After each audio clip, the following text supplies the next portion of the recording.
بعد فأعوذ بالله من الشيطان الرجيم. بسم الله الرحمن الرحيم. إنا أنزلناه في ليلة القدر وما أدراك ما ليلة القدر ليلة القدر خير من 1000 شهر صدق الله مولانا العظيم.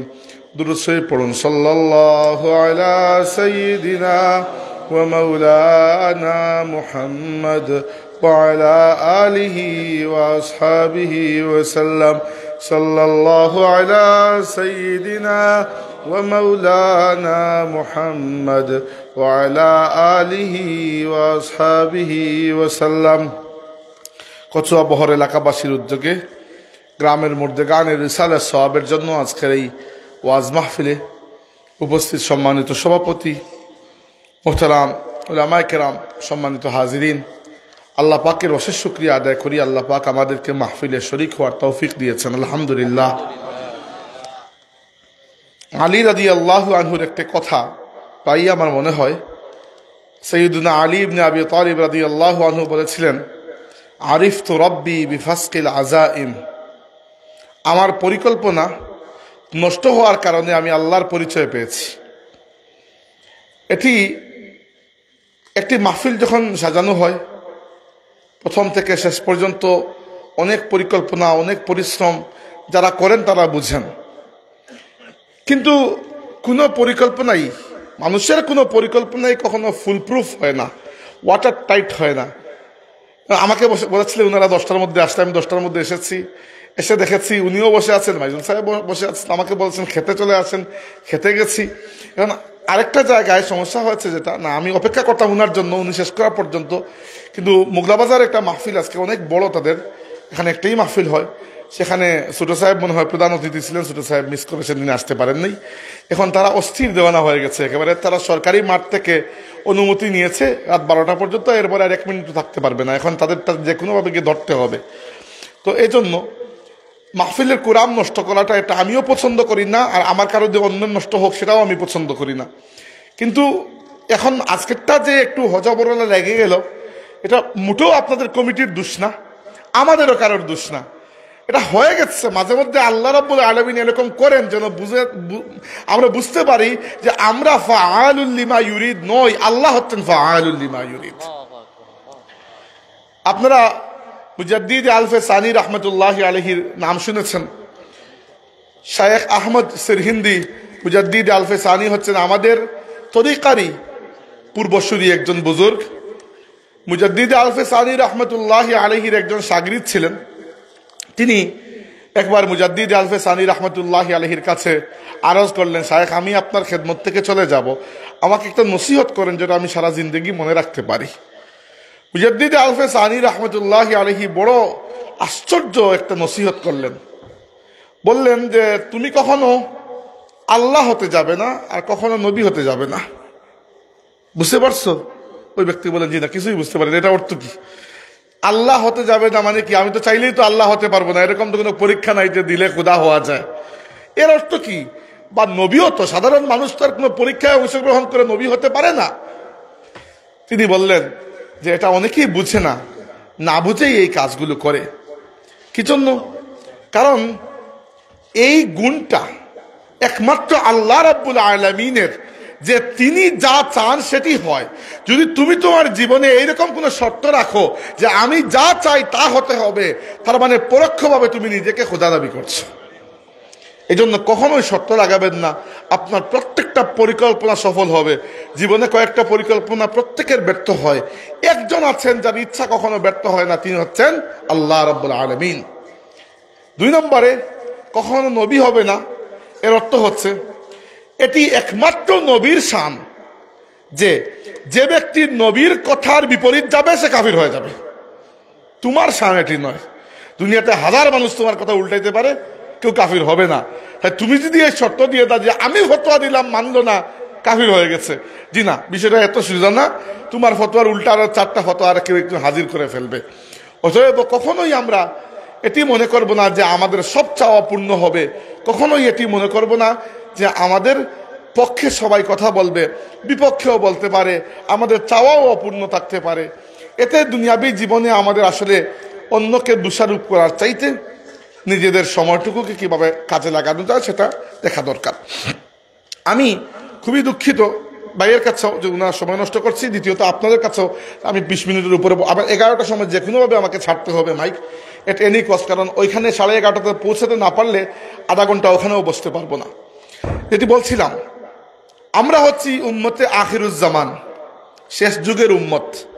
শেষ যুগের উম্মত হওয়ার কারণে আমাদের কয়েকটা মুসিবত আছে। এর মধ্যে একটা মুসিবত হচ্ছে আমাদের হায়াত কম। রসুল পাক সাল্লাল্লাহু আলাইহি সাল্লাম বলেছেন, কিয়ামতের আলামতের মধ্যে একটি আলামত হচ্ছে মানুষের হায়াত গড়পড়তা কমতে থাকবে। আগে মানুষ শখানিক বছর খুব ইজিলি বাঁচতেন, এখন 100 বছর কেউ বাঁচে না। বাঁচলেও আমরা মনে করি ডেট ওভার মাল, তাই না? তো আমাদের আগের যারা জাতি ছিল এদের হায়াত তো 300-400 বছর পর্যন্ত ছিল। মুসিবত কোন জায়গায়? তাদের হায়াত লম্বা, তাই কিয়ামতের দিন দেখা যাবে তাদের আমলও বেশি। আমাদের হায়াত কম, দেখা যাবে আমলও কম। কিন্তু আমাকে বলুন, হায়াত কম এটা কি আমাদের দোষ? আল্লাহ রাব্বুল আলামিন দিয়েছেন। তাইলে কিয়ামতের দিন দেখা যাবে আল্লাহর হাবিবের উম্মতের আমল কম, অন্য নবীদের উম্মতের আমল বেশি। এটা তো হয় না, কারণ রসুল পাক সাল্লাল্লাহু আলাইহি সাল্লামকে আল্লাহ রাব্বুল আলামিন কত বড় একটা সার্টিফিকেট দিয়েছেন উম্মতের ব্যাপারে। নবীর নিজের ব্যাপারে তো যা আছে আছে, উম্মতের ব্যাপারে আল্লাহ বলেছেন কুনতুম খায়রা উম্মাতিন, হে উম্মতে মুহাম্মদ তোমরা হচ্ছে শ্রেষ্ঠ উম্মত। রসুল পাক সাল্লাল্লাহু আলাইহি সাল্লাম বলেছেন নাহনুল আখিরুনাল আউয়ালুন, আমরা দুনিয়াতে এসেছি সবার পরে, জান্নাতে প্রবেশ করব সবার আগে। কিন্তু কিভাবে প্রবেশ করবেন? আপনার আমল যে অন্য নবীদের উম্মতের চাইতে কম, এটি তো হবে না। অথচ আমরা জানি আমরা জান্নাতে আগে যাব। রাসূলুল্লাহ সাল্লাল্লাহু আলাইহি ওয়াসাল্লাম সাইয়্যিদুনা আবু বকর সিদ্দিক রাদিয়াল্লাহু আনহুকে বলেছেন, আমা তারদাকা ইয়া আবা বকর আন তাদখুলুল জান্নাতা আও কামা ক্বালা। রাসূল পাক সাল্লাল্লাহু আলাইহি ওয়াসাল্লাম বলেছেন, আবু বকর তুমি কি খুশি নও যে আমার উম্মতের মধ্য থেকে সবচেয়ে প্রথমে জান্নাতে প্রবেশ করবে তুমি আবু বকর? তাহলে আমরাই করব, এই উম্মত করবে, এতে কোনো সন্দেহ নাই। কিন্তু একটা গ্যাপ যে থেকে যায়, তাদের আমল বেশি আমাদের আমল কম, এই গ্যাপকে পূর্ণ করার জন্য প্রত্যেক বছর আল্লাহ আমাদেরকে কিছু বিশেষ রাত, বিশেষ দিন উপহার দেন, যে রাত এবং দিনগুলোকে যদি আমরা কাজে লাগাতে পারি তাহলে খুব সহজে বয়স আর আমলের মধ্যকার এই শূন্যস্থানকে আমরা পূরণ করে ফেলতে পারব। এর মধ্যে সর্বশ্রেষ্ঠ হচ্ছে লাইলাতুল কদর। একটু কথা বলবো লাইলাতুল কদর নিয়ে। লাইলাতুল কদর মানে কি? মানে হচ্ছে মর্যাদার রাত, কদরের রাত। কি জন্য এই রাতের মর্যাদা? এই রাতের মর্যাদা এজন্য আল্লাহ পাক বলেছেন ইন্না আনজালনাহু ফি লাইলাতুল কদর, আমি এই কোরআনকে কদরের রাতে নাজিল করেছি। কোরআন নাজিল হয়েছে দুইটা পর্যায়ে।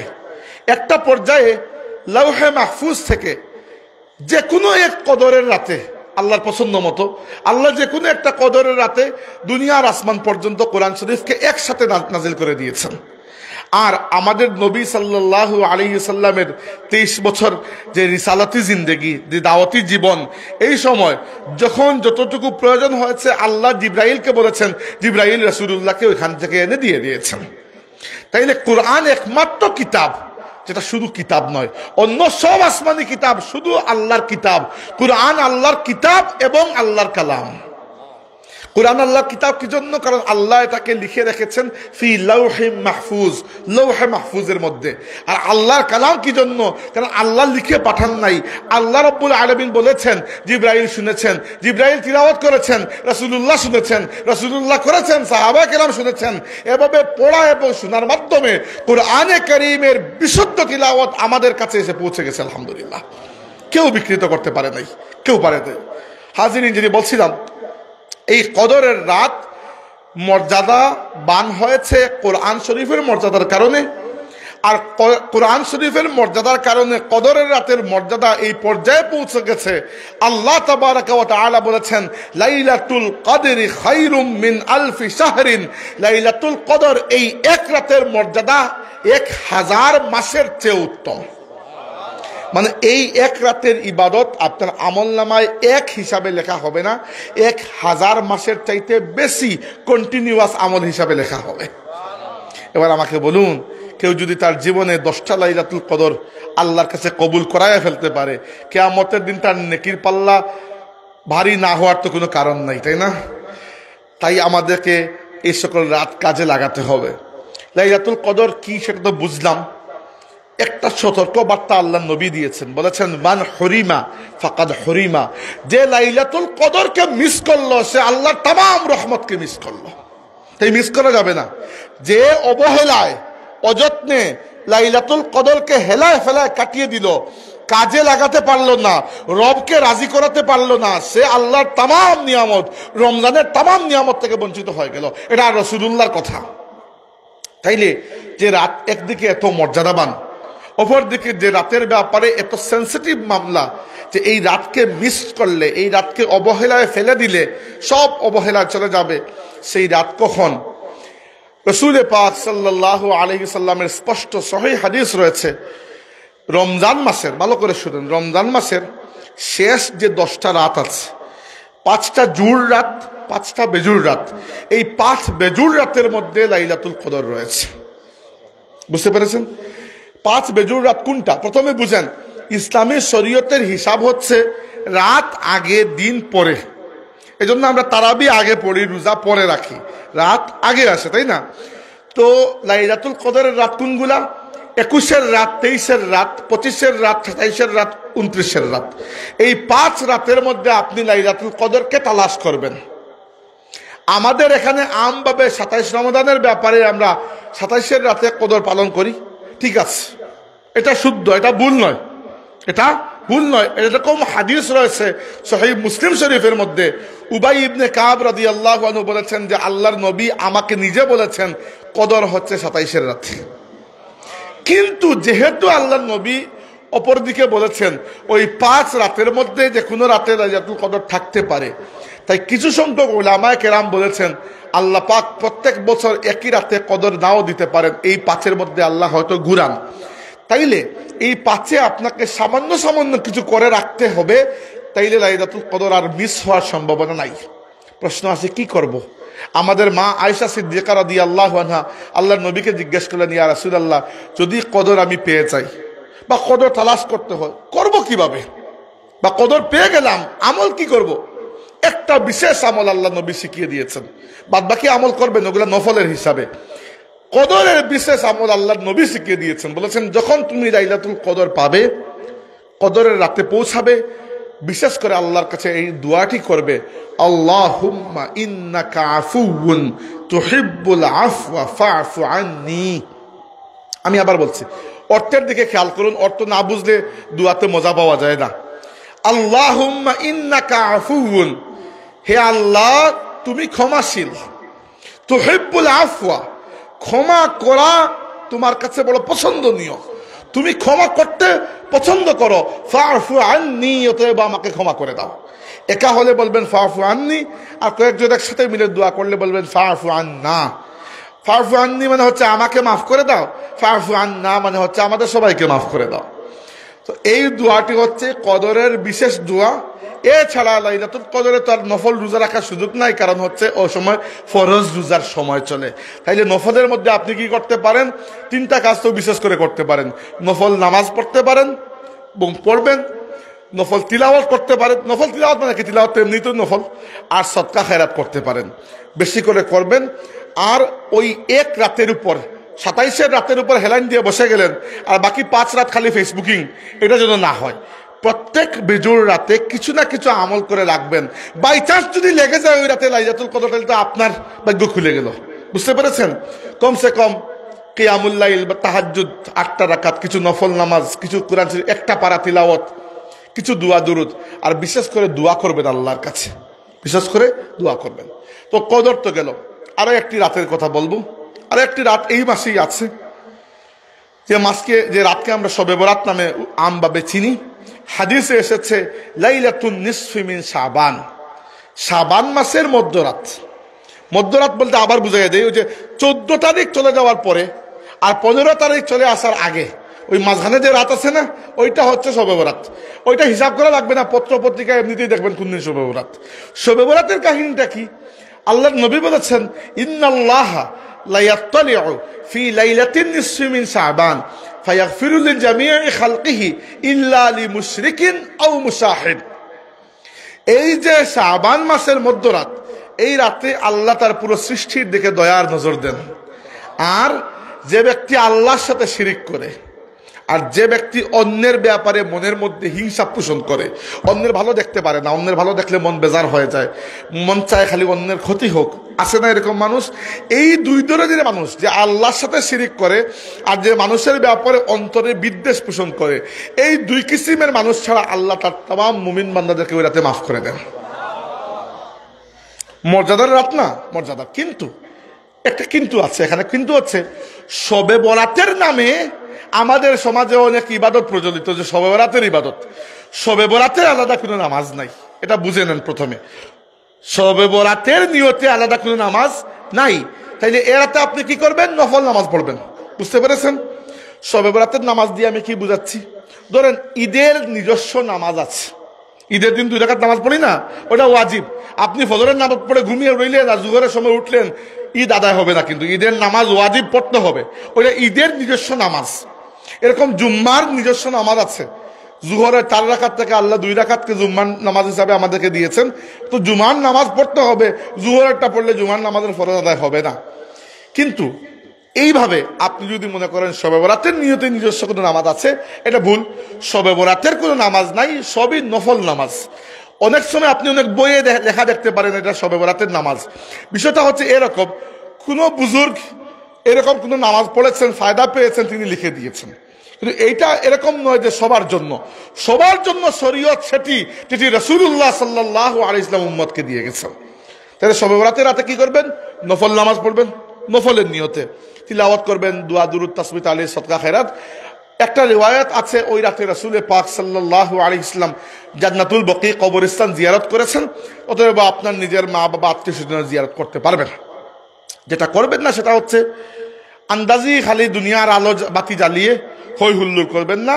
এগুলা শুধুমাত্র পুঁজিবাদ, আর কিছু না। এগুলা হচ্ছে দোকানদারের বিক্রি বাড়বে, আপনার আমলের মধ্যে কোনো বাড়তি হবে না। তো যেখানে লাইটের প্রয়োজন সেখানে তো লাইট জ্বালাবেন, কিন্তু এক দুনিয়ার লাইট জ্বালিয়ে। আর আমাদের সংস্কৃতিতে, ইসলামী সংস্কৃতিতে এইরকম জেরজেরি বাতি জ্বালিয়ে ওইরকম ইয়ে করার ওইগুলো কোনো নিয়ম নাই। ওইগুলো খ্রিস্টানরা তাদের বড়দিন উপলক্ষে করে, আমরা এখান থেকে দেখে শিখে গেছি। আমাদের মূল্যবান রাত সেটি, যে রাতে আমাদের রব আমাদেরকে মাফ করে দেন।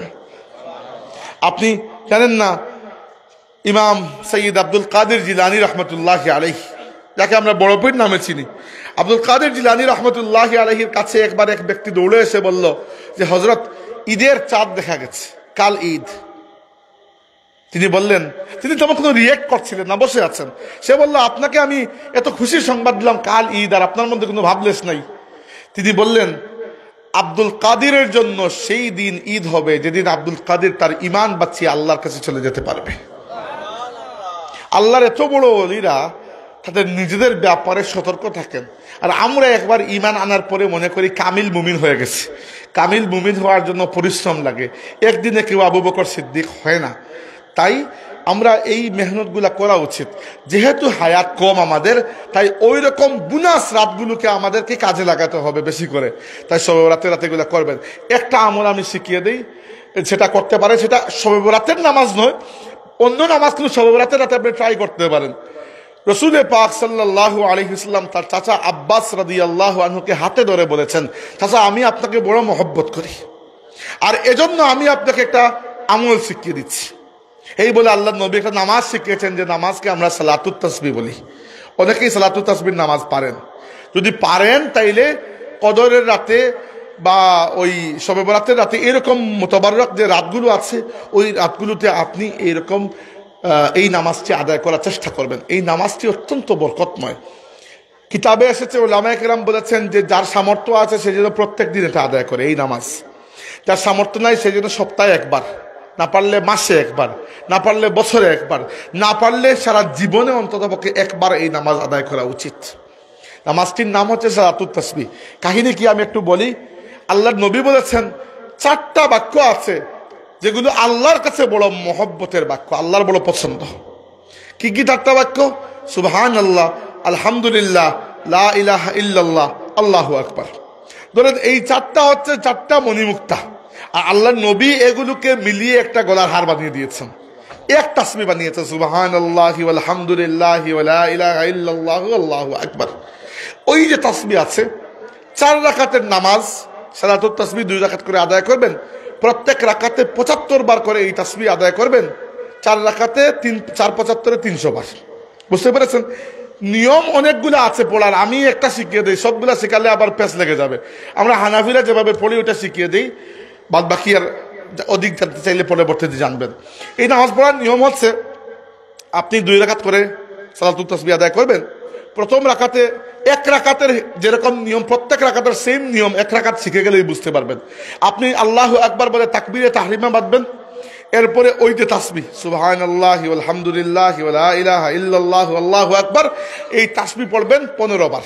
এই দাঁড়িয়ে দাঁড়িয়ে তাকবীরে তাহরিমা বাঁধার পর সূরা ফাতিহা পড়ার আগেই পড়বেন 15 বার, হিসাব রাখেন। এরপরে সূরা ফাতিহা পড়বেন, ফাতিহা তো নামাজে পড়তেই হবে। এরপরে যে কোনো একটা সূরা মিলাবেন, যেটা আপনার ইচ্ছা। এরপরে আরো 10 বার ওই তাসবিহ পড়বেন, ওই দাঁড়ানো অবস্থায়, কিয়াম অবস্থায় প্রথমে 15, সূরা মিলানোর আগে আর সূরা মিলানোর পরে 10 হলো 25 বার।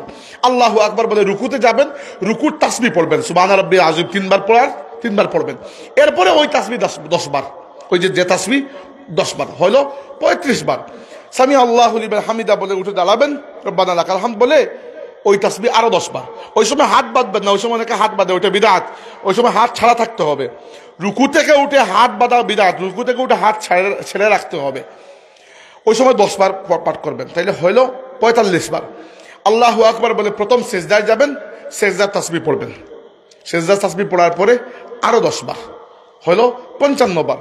আল্লাহু আকবার বলে বসবেন, 2 সেজদার মধ্যখানে যে বসি ওই রকম বসবেন, বসে আরো 10 বার, হলো 55 বার, 65 বার। আর দ্বিতীয় সেজদায় গিয়ে সেজদার তাসবিহ পড়ার পরে আরো 10 বার, হলো 75 বার। দ্বিতীয় রাকাতে উঠে এরকম প্রথমে 15 বার পড়বেন, এরপরে সূরা ফাতিহা, এরপরে সূরা মিলাবেন, এরপরে 10 বার, এভাবে চলতে থাকবে। তাইলে আপনি বলবেন যেটা যে এত হুজুর তো এত তো মনে রাখতে পারবো না, পেস লেগে যাবে। লাগুক পেস, 2-3 বার পেস লাগলে সমস্যা কি? ফরজ নামাজ তো নয়, নফল নামাজ আছে, ভাঙলে নামাজ শুরু করে দেন, সমস্যা কি? প্র্যাকটিসের উপর দিয়ে যাক, কিন্তু এটা ভালো জিনিস তো শিখতে হবে। ফরজ নামাজ না তো, ফরজ নামাজের নিয়ম কানুন খুব কঠিন, একটু এদিক থেকে সেদিক করতে পারবেন না। নফল নামাজে অনেক সুযোগ আল্লাহ দিয়ে রেখেছেন, আর এটা নফল নামাজ। তাইলে 1-2 বার আপনি যদি প্র্যাকটিস করেন, আর প্র্যাকটিসের মধ্যে পেস লেগে যায়, দ্বিতীয়বার রাকাত বাড়তে হয়, কি হয় এমন অসুবিধা? কয়েকবার করে ফেলবেন। নিজের জীবনে ড্রাইভিং শেখার জন্য, সাঁতার শেখার জন্য কত কষ্ট করেছেন, একটা এত বরকতময় নামাজ শিখিয়ে দিচ্ছি, এটা শেখার জন্য তো একটু কষ্ট করা যেতেই পারে। এই একটা নামাজ আদায় করবেন, আর আল্লাহর কাছে তাসবিহ তাহলিল করবেন। তাসবিহ তাহলিলের মধ্যেও, জিকির আজকারের মধ্যেও চেষ্টা করবেন সুন্নত তরিকা অনুযায়ী, আর আমাদের বুজুর্গানরা আমাদেরকে যেভাবে শিখিয়েছেন সেভাবে যেন আমরা যেন কোনো জিনিসে অধিকতর আবেগী হতে গিয়ে শরীয়তের সীমানার বাইরে না যাই। জিকিরের ব্যাপারে আপনাদেরকে কিছু কথা বলে যাই। জিকির 3 ভাবে করা যায়। একভাবে হচ্ছে মনে মনে দলিল দিচ্ছে, আরেকভাবে হচ্ছে নিচু স্বরে, আরেকভাবে হচ্ছে চিৎকার দিয়ে দিয়ে। মনে মনে জিকির করার ব্যাপারে যারা উলামায়ে কেরাম তারা দলিল দিয়েছেন কোরআন শরীফের আয়াত, যেখানে স্পষ্ট আল্লাহ বলেছেন ওয়াজকুর রাব্বাকা ফি নাফসিকা তাদাররুআন ওয়া খীফাতান ওয়া দুনাল জাহরি মিনাল কওল। এখানে সবার দলিল আছে। কি বলেছেন আল্লাহ? ওয়াজকুর রাব্বাকা ফি নাফসিকা, হে নবী নিজের মনে মনে আল্লাহকে স্মরণ করুন। এই যে আমরা দমের জিকির যখন করি তখন মুখ জিহ্বা নেড়ে করি মনে মনে। কি জন্য? আল্লাহর জিকিরের 3টা পদ্ধতির মধ্যে একটা পদ্ধতি হচ্ছে মনে মনে দমের জিকির করা, অর্থাৎ ফি নাফসিক, নিজের মনে মনে। তো আল্লাহ কি বলছে? ওয়াজকুর রাব্বাকা ফি নাফসিকা, আস্তে আস্তে নিজের মনে মনে জিকির করুন। 2 নম্বর, না ওদিকে খেয়াল করে দেখেন না, আমরা শেষ করে ফেলতেছি, আপনারা একটু শুনুন, জিকিরটা বলে চলে যাই। তাদাররুআন ওয়া খীফাতান, তাদাররুআন বিনয়ের সাথে, ওয়া খীফাতান আল্লাহর ভয় মনের মধ্যে নিয়ে। জিকিরের জন্য শর্ত হচ্ছে আপনার শারীরিকভাবেও মানসিকভাবেও বিনয়ে থাকতে হবে এবং আল্লাহর ভয় থাকতে হবে। আমি একবার একজন অনেক দূরসম্পর্কে আত্মীয়কে দেখলাম, টেলিভিশন ছাড়া সিরিয়াল চলতেছে, ওইদিকে তসবিহ চলতেছে। এইটার দরকার কি? খানোকা এরকম তসবিহ হবে না, না বিনয় আছে না আল্লাহর ভয় আছে আপনার, এটা হবে না। বিনয় এবং ভয়, যার মনের মধ্যে আল্লাহর আযাবের ভয় আছে সে তো এরকম কোনো ফাজলামি করবে না। তো এইসব কাজ করবেন না। আল্লাহর জিকিরের জন্য জরুরি হচ্ছে অন্তরের মধ্যে খুশু খুজু এবং আল্লাহর ভয় আপনার মনকে যেন আচ্ছন্ন করে। দুনাল জাহরি মিনাল কওল, আওয়াজকে অধিক উচ্চ না করে কিছুটা নিচু স্বরে, বিল গুদুই ওয়াল আসাল, সকাল এবং সন্ধ্যায়। এটা আল্লাহর পুরো আয়াতের অর্থ। এখানে আমরা 3 জিকিরের মধ্যে 2 জিকিরের কথা পেয়ে গেছি। কোন দুইটা? একটা হচ্ছে মনে মনে, আর একটা হচ্ছে নিচু স্বরে। মনে মনে কিরকম আপনারা জানেন, দমের জিকির ফুলদরি সাহেব তো শিখিয়ে দিতেন, বড় সাহেবুল্লাহ শিখিয়ে দেন। আর মানে ধীরে ধীরে আস্তে আস্তে জিকির করা, আওয়াজ দিয়ে তবে নিচু আওয়াজে, ওইটাও জানেন আপনারা। আমরা যেরকম জিকির করি লা ইলাহা ইল্লাল্লাহ এভাবে। তাহলে এই দুইটা জিকিরের পদ্ধতি কোরআন শরীফের এই আয়াতে আছে। কি কি আছে? ওয়াজকুর রাব্বাকা ফি নাফসিক, হে নবী মনে মনে নিজের মনের মধ্যে জিকির করুন, আল্লাহকে স্মরণ করুন। আরেকটা হচ্ছে দুনাল জাহরি মিনাল কওল, আওয়াজকে অতি চিৎকারের পর্যায়ে না নিয়ে একটু ধীরে ধীরে। আর চিৎকার দিয়ে জিকির করা, ওইটার ব্যাপারে আদেশ তো করেনি নাই, আল্লাহ নবী নিষেধ করেছে। এই জন্য আমরা চিৎকার দিয়ে লাফাই লাফাই জিকির করি না। কারণ কেন? এর মধ্যে কোনো বিনয় নাই। জিকিরের জন্য বিনয় শর্ত। আর জিকিরের পদ্ধতি তো বুঝলাম, কোন জিকির করব? রাসূলুল্লাহ সাল্লাল্লাহু আলাইহি ওয়াসাল্লাম বলেছেন আফদালুজ যিকরি লা ইলাহা ইল্লাল্লাহ, সবচেয়ে শ্রেষ্ঠ জিকির হচ্ছে লা ইলাহা ইল্লাল্লাহ। আল্লাহর নবী সাহাবীদেরকে বললেন জাদ্দিদু ঈমানাকুম, তোমরা তোমাদের ঈমানকে নবায়ন করো, নতুন করে রং দাও। তারা জিজ্ঞেস করলেন কাইফা নুজাদ্দিদু ঈমাননা ইয়া রাসূলুল্লাহ, ইয়া রাসূলুল্লাহ কিভাবে ঈমানকে নবায়ন করব? আল্লাহ নবী বললেন বিকাসরাতি যিকরি লা ইলাহা ইল্লাল্লাহ, অধিক হারে লা ইলাহা ইল্লাল্লাহ জিকিরের মাধ্যমে তোমরা ঈমানকে নবায়ন করো। এরপরে জিকিরের মধ্যে আরেকটা জিকির আমি আপনাদেরকে শিখিয়ে দিয়ে যাই, যেটা রাসূল পাক সাল্লাল্লাহু আলাইহি ওয়াসাল্লাম আমাদেরকে শিখিয়েছেন। সহিহ বুখারীর শেষ হাদিসে আছে, আল্লাহ নবী বলেছেন কালিমাতানি হাবিবাতানি ইলার রহমান খাফিফাতানি ফিল লিসান সাকিলাতানি ইনদাল মিজান। দুইটা বাক্য আছে যেগুলা রহমান রহিম আল্লাহর কাছে অত্যন্ত প্রিয়, উচ্চারণ করা জিহ্বার জন্য খুব সহজ, কিন্তু এই দুইটা বাক্য কিয়ামতের দিন আপনার আমলের পাল্লাকে ভারী করে দেবে। ও দুইটা বাক্য কি? দুইটা বাক্য আল্লাহ নবী বলেছেন সুবহানাল্লাহি ওয়া বিহামদিহি সুবহানাল্লাহিল আযীম। একবার পড়ি আমরা, সুবহানাল্লাহি ওয়া বিহামদিহি সুবহানাল্লাহিল আযীম। এইটাও করবেন, এই তাসবিহটা পাঠ করবেন। আল্লাহর নবীর প্রিয় তাসবিহ ছিল। আর 3 নম্বর তাসবিহ হচ্ছে বিপদের তাসবিহ। যে কোনো বিপদ আপদ মুসিবত পেরেশানিতে আমাদের নবীর মুখে 2টা কথা থাকতো, জাস্ট 2টা কথা। প্রথমটা হচ্ছে লা হাওলা ওয়ালা কুওয়াতা ইল্লা বিল্লাহ। আর 2 নম্বর রাসূলুল্লাহ সাল্লাল্লাহু আলাইহি ওয়াসাল্লাম বলতেন ইয়া হাইয়ু ইয়া কাইয়ুম বিরহমাতিকা আস্তাগীস। এই দোয়াটি যে অন্তর থেকে করতে পেরেছে, আমি নিজে করে বিপদের সময় বড় ফায়দা পেয়েছি। এটা আমার কোনো শান বলছি না, আল্লাহর রসুলের সুন্নতের শান, রসুলের পাকের দোয়া। এটা এক এক নবীর এক এক দোয়া থাকে। আদম আলাইহিস সালামের দোয়া রব্বানা যালামনা আনফুসানা ওয়া ইল্লাম তাগফির লানা ওয়া তারহামনা। আমাদের নবী সাল্লাল্লাহু আলাইহি ওয়াসাল্লামের দোয়া হচ্ছে এইটা। যেমন ইব্রাহিম আলাইহিস সালামের দোয়া হচ্ছে হাসবুনাল্লাহু ওয়া নি'মাল ওয়াকিল। আবার লা ইলাহা ইল্লা আনতা সুবহানাকা ইন্নী কুনতু মিনাজ জালিমিন, এটা হচ্ছে নবী ইউনূস আলাইহিস সালামের দোয়া। আমাদের নবীর বিপদের দোয়া হচ্ছে, আমাদের নবী সাধারণ যে দোয়াটা করতেন নরমালি এরকম সাধারণত, এটা হচ্ছে রব্বানা আতিনা ফিদ দুনিয়া হাসানা ওয়া ফিল আখিরাতি হাসানা ওয়া কিনা আযাবান নার। আর যে কোনো বিপদের সময় পড়তেন ইয়া হাইয়ু ইয়া কাইয়ুম। আল হাইয়ু এবং আল কাইয়ুম এই 2টা নাম হচ্ছে আল্লাহর ইসমে আজমের মধ্যে 2টা নাম। আর বিরহমাতিকা আস্তাগীস মানে হচ্ছে আল্লাহ তোমার রহমতের ওসিলায় আমি তোমার কাছে সাহায্য চাচ্ছি। এরপরে আল্লাহ তার বান্দাকে ফিরিয়ে দেন না। আমাদের শবে বরাত শবে কদরকে যেন আল্লাহ রাব্বুল আলামিন তার পছন্দনীয় আমলের মধ্যে কাটানো তৌফিক দেন, আমরা বলি আমিন। ওয়া আখিরু দাওয়ানা আলহামদুলিল্লাহি রাব্বিল আলামিন। আল্লাহুম্মা আমিন। আলহামদুলিল্লাহি রাব্বিল আলামিন ওয়াসসালাতু ওয়াসসালামু আলা সাইয়্যিদিল মুরসালিন ওয়া আলা আলিহি ওয়া সাহবিহি আজমাইন। রব্বানা তাকাব্বাল মিন্না ইন্নাকা আনতাস সামিউল আলিম ওয়া তুব আলাইনা ইয়া মাওলানা ইন্নাকা আনতাত তাওয়াবুর রহিম। আল্লাহ আমরা এই মাহফিলটা তুমি কবুল ফরমাও মওলা। আল্লাহ বহুত মানুষ এই মাহফিলে শরীক হইছেন, বহুত লাগান সাহায্য করছেন। তোমার বান্দা হলে দুনিয়া আখিরাতে সাহায্য করো আল্লাহ। আমরা বসায় শোনারে তুমি কবুল ফরমাও আল্লাহ। আমরা মাফ করে দাও, আমরা মা বাবারে তুমি মাফ করে দাও আল্লাহ। সামনে রমজান মাস, রজব শাবান এবং রমজানের तमाम खैर এবং বরকত আমরা দান করো আল্লাহ। বারবার হারামাইন শরীফাইনের মকবুল জিয়ারত নসিব করো আল্লাহ। আল্লাহ আমরা ওনার মাঝে অনেক মেহমান আছেন, অনেক দূর থেকে আইসেন, তোমার বান্দা হলার আওয়াজ যাওয়া এবং দিনী খেদমতকে কবুল ফরমাও আল্লাহ। রব্বে করিম কোনো মানুষের দুয়ারও নিও না আল্লাহ, তোমার বান্দা বানাইয়া রাখিও, অভাবী হলের অভাবরে দূর করে দো আল্লাহ, বেমারি হলের বেমারির শিফা দান করো আল্লাহ। বহুত মানুষ দেশের বাইরে গিয়ে বড় জামেলার মাঝে পড়ে গেছেন আল্লাহ, আমরা প্রবাসী হলে জিন্দগিরও রোশন করে দো আল্লাহ। তোমার হাবিবর মজলুম উম্মতের দিকে দয়ার নজর ফরমাও। আল্লাহুম্মা সাল্লি আলা সাইয়্যিদিনা মুহাম্মাদিন ওয়া আলা আলি মুহাম্মাদিন কামা তুহিব্বু ওয়া তারদা বি আন তুসাল্লি আলাইহি আমিন আমিন। আসসালামু আলাইকুম। দুঃখিত ভাই আমি দোয়া করি। আলহামদুলিল্লাহ মহামূল্যবান